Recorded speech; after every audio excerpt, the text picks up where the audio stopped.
Bismillahirrahmanirrahim. So today I will continue with the topics science and the scientists of the golden age of Islam. In my last vlog, I started an overview of the eminent scientists, Muslim scientists, and that was part one. And today is part two of that overview.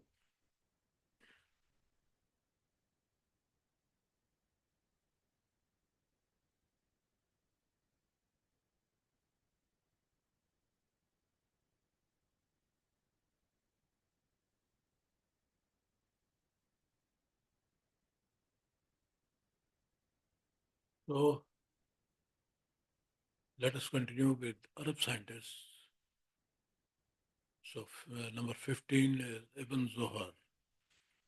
He is also known as Ibn Zohar in the West. He was a physician, surgeon, and poet, and was very well regarded in his time. His books were translated into Latin and Hebrew. He also improved surgical and medical knowledge of the time, and he described several new diseases and their treatments. The next is Jabir ibn Hayyan. You must have heard his name. He was a very famous scientist, most famous chemist of his time, and his works contain the oldest known systematic classification of chemical substances and the oldest known instructions for deriving an inorganic compound from organic substances such as plants, blood, and hair by chemical means. So I will talk in detail about him in the coming episodes.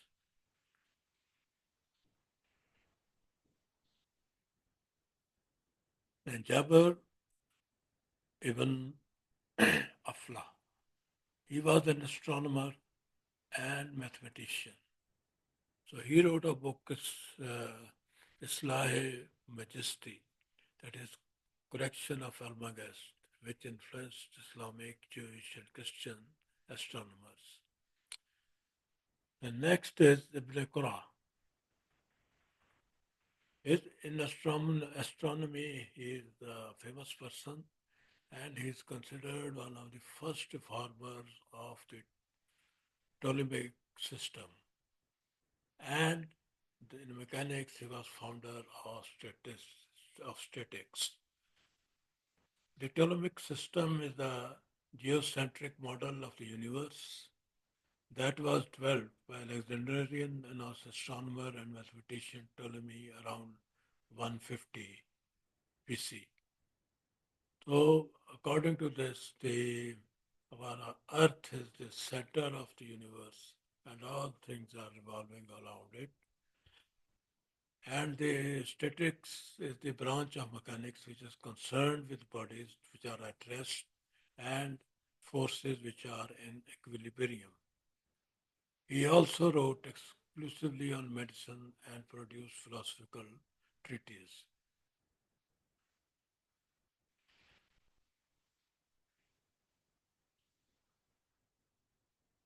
Treaty means uh, you can say a scientific report. You can say it is written in a systematic way. Then next is Ibn Battuta. So he wrote a book, Kitabun Nabat, that is a book about plants. And in this, he defined the sex of plants. So, although this subject has been revealed in Holy Quran as well, and but he elaborated it.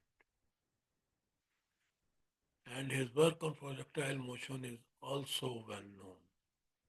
Projectile motion is the curved path an object takes after being thrown in the air. So when the only force acting on it is gravity. So this is I mean, we see it every day when you throw a ball, it will go up and it will fall some distance away, coming down in a trajectory. So he studied this in detail. Then next is Ibn Yunus. His most famous work was Handbook of Astronomical Tables, which contained very accurate observations, many of which may have been obtained with very large astronomical instruments. That is, scientists think that it was not possible without large astronomical instruments, so he must have prepared such instruments for making these observations. And he is also considered to be the inventor of clock pendulum. If you have seen some old clocks hanging on the walls, you must have seen a pendulum in them, which keeps them moving. So that was invented by Ibn Yunus.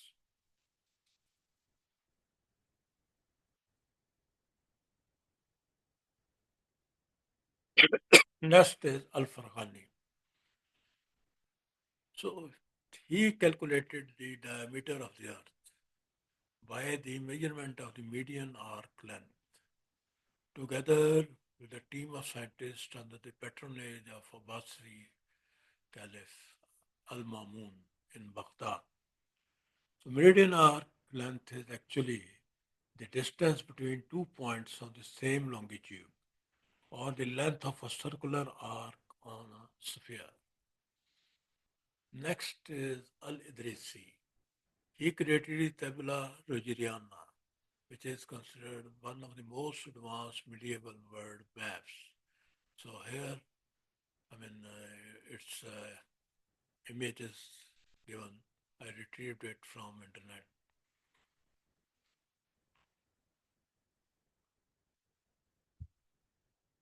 Next is Al-Jazari. So he is best known for writing the Book of Knowledge of Ingenious Mechanical Devices. He wrote it in 1206 AD, in which he described 50 mechanical devices along with instructions on how to construct them. So he is credited with the invention of the elephant clock. Generally, he has been described as the father of robotics and modern day engineering. I will talk in detail about him in later episodes. And he actually made robots which could sing, which could walk, and you see, he did it about 700, 800 years ago.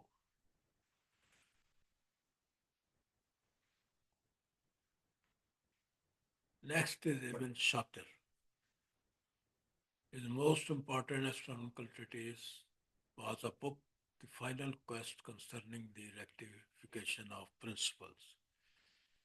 In it, he drastically reformed the Ptolemaic models of the sun, moon, and planets. Then Al-Bakri, he is credited with writing the Encyclopedia of Geography.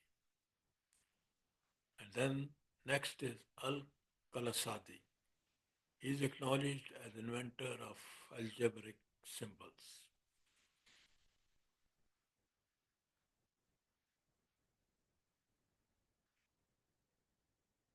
So now let us move on to Persian scientists. Number one is Al-Razi. You must have heard his name. He is known as Rhazes in the West and is widely regarded as one of the most important figures in the history of medicine. So he wrote over 200 manuscripts and is particularly remembered for numerous advances in medicine. He also worked on logic, astronomy, and grammar. I will talk in detail about him in coming episodes.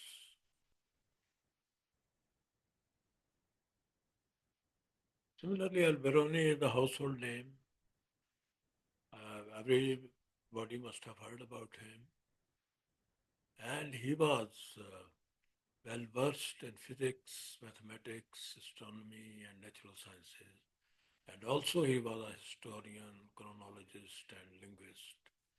He studied almost all sciences of his day, and because of that, he has been given different titles. For example, founder of Indology, father of comparative religion, father of modern Judaism, and the first anthropologist. I shall talk in detail about him in later episodes. Then Umre Khayyam. We generally know him as a poet, and his rubaiyat are very famous and often quoted by different people. But he was a great scientist also, and he contributed greatly to mathematics, astronomy, philosophy, and poetry. As a mathematician, he is most notable for his work on the classification and solution of cubic equations.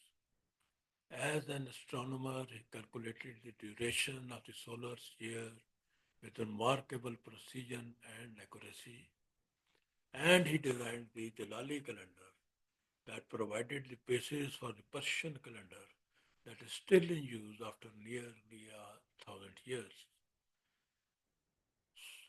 So in Iran, still this Persian calendar is used in these days.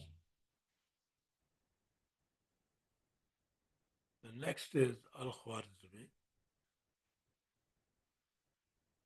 He presented the first systematic solution of linear and quadratic equations. Because he was the first to treat algebra as an independent discipline and introduced the methods of reduction and balancing, he has been described as the father or founder of algebra.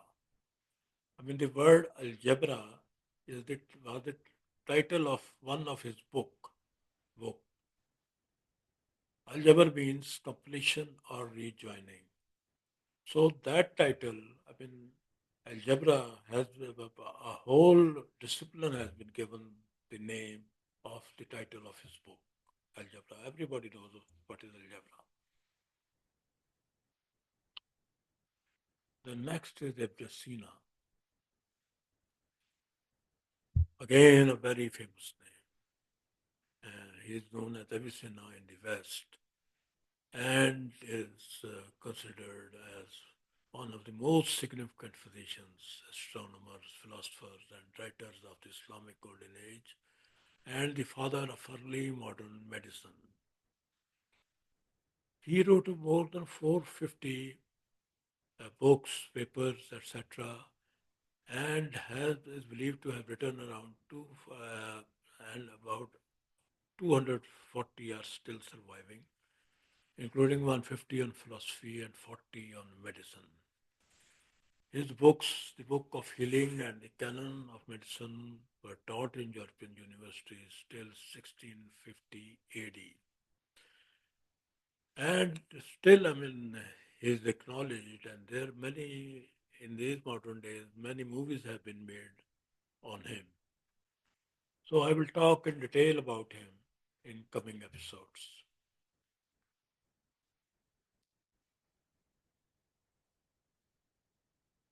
Then in 19th century, there were three brothers, Abu Jafar, Muhammad ibn Musa ibn Shakir, Abu al-Qasim, Ahmad ibn Musa ibn Shakir, and Al-Hasan ibn Musa ibn Shakir, who were collectively known as Banu Musa. So they were Persian, but they lived in Baghdad, and they wrote a treatise or a document on on geometry, which was used extensively by medieval mathematicians.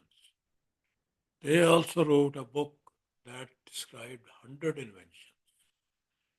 Some of their innovations, such as those that involved fluid pressure variations and valves, remained unsurpassed until the modern period.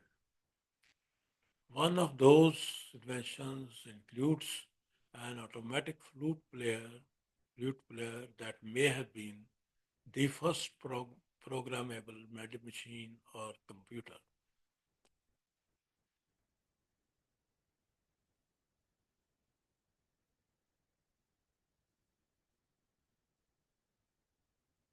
Next is Abul Wafa. He made important innovation in spherical trigonometry, and his work on arithmetic for businessmen contains the first instance of using negative numbers in a medieval Islamic text. He is also credited with compiling the tables of sines and tangents at 15-degree intervals. He also introduced the secant and cosecant functions. As well, he studied the interrelations between the six trigonometric lines associated with an arc. And there is Nasiruddin Tusi. He is widely regarded as one of the greatest scientists of medieval Islam, since he is often considered the creator of trigonometry as a mathematical discipline in its own right. He also proposed that humans are related to animals and that some animals have a limited level of awareness while humans have a superior level of awareness amongst animals.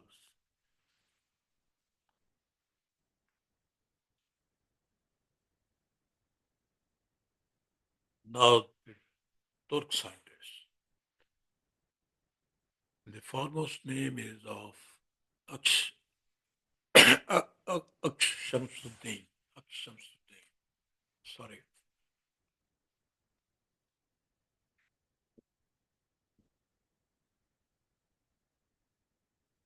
He described, he mentioned microbes in his work Muddatul Hayat, that is the material of life, about 2 centuries prior to Antony von Leeuwenhoek's discovery. Generally, the discovery of microbes is accredited to Leeuwenhoek. We have been told that. But this person, he mentioned them 200 years before Leeuwenhoek. He wrote, it is incorrect to assume that diseases appear one by one in humans. Disease infects by spreading from one person to another. This infection occurs through seeds that are so small they cannot be seen but are alive. I will shall I shall talk in detail about him in coming episodes.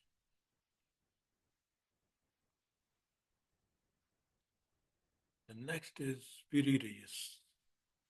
He is primarily known today for his maps and charts collected in his Kitab Bahriya, Book of Navigation. This is a book that contains detailed information on early navigational techniques as well as relatively accurate charts for their time, describing the important ports and cities of the Mediterranean Sea. His world map is the oldest known Turkish atlas showing the New World and one of the oldest maps of America still existing anywhere.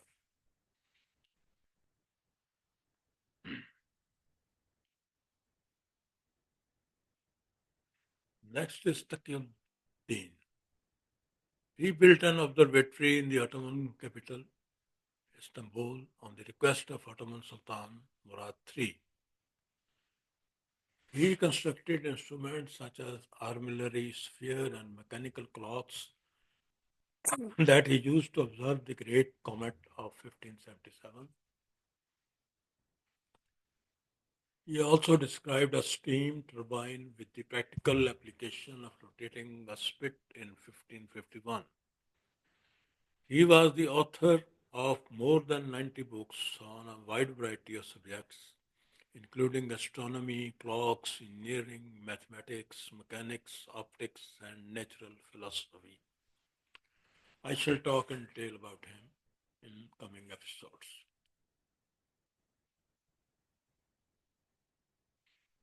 Then Ulugh Beg. He was grandson of Tamur, Tamerlane, the great conqueror. Beside being a sultan, he was also an astronomer and mathematician. He was notable for his work in astronomy-related mathematics, such as trigonometry and spherical geometry. He built the great Log Beg Observatory in Samarkand between 1424 and 1429 AD. It was the finest observatory in the Islamic world at the time and the largest in Central Asia.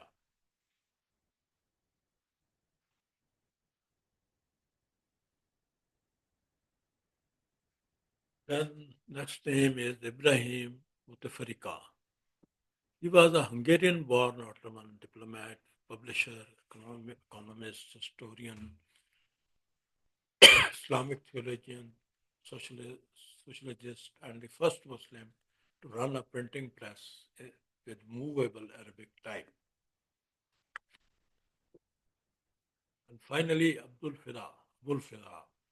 His work contains the first known explanation of the circumnavigator paradox. He wrote that a person who completed a westward circumnavigation of the world with count to one fewer day than a stationary observer, and vice versa. So this circumnavigator's paradox is the phenomenon that travelers traveling in different directions around the world will count different days, even if they start and end their journeys on this same day. Those who have traveled extensively must have noted this by themselves. For example, when I traveled from Tokyo to Los Angeles, I started was on 20th September at 8 p.m. from Tokyo, and after a 10 hours flight, I reached Los Angeles at 12:30 p.m. the same day. There is a very famous movie, 80 Days Around the World, which was made in, I think, 1953 or 54. So, in that, in the end, the main character, he is able to win a competition, you can say, only due to this circumnavigator's paradox. So, this was first defined by Abul Fida. So, that's all for today. So, in the next episode, I will give in detail the work of very eminent Muslim scientists one by one.